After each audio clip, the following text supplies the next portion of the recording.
বাংলাদেশ কি সবসময় মুসলিম দেশ ছিল? এই প্রশ্নটা শুনতে সহজ, কিন্তু এর উত্তর খুঁজতে গেলে আমাদের ফিরে যেতে হয় শতাব্দীর গভীরে। একসময় এই বাংলার মাটি ছিল হিন্দু, বৌদ্ধ আর আদিবাসীর সাংস্কৃতিক মিলনস্থল। কিন্তু সময়ের স্রোতে আরব দেশ থেকে আগত দাওয়াতকারীরা এই ভূখণ্ডে ইসলামের আলো নিয়ে আসেন। হযরত শাহজালাল রহমতুল্লাহ আলাই, হযরত শাহ মখদুম রহমতুল্লাহ আলাই, তারা শুধু ধর্ম প্রচার করেননি, মানুষের হৃদয়ে মানবতা, ন্যায় আর আলোর বীজ বপন করেছিলেন। মুসলিম শাসন আমলে গড়ে ওঠে মসজিদ, মাদ্রাসা আর ইসলামিক স্থাপত্য, যা আজও আমাদের ইতিহাসের সাক্ষী হয়ে দাঁড়িয়ে আছে। ইসলাম শুধু ধর্ম নয়, এটি হয়ে ওঠে বাংলার মানুষের জীবনের অংশ। উৎসব, শিক্ষা, বিচার সবকিছুতে ইসলামের ছোঁয়া ছড়িয়ে পড়ে।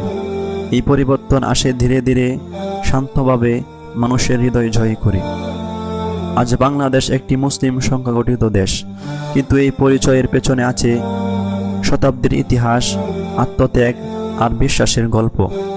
আসুন আমরা সেই ইতিহাসকে জানি, সম্মান করি এবং ভবিষ্যৎ প্রজন্মের কাছে তুলে ধরি।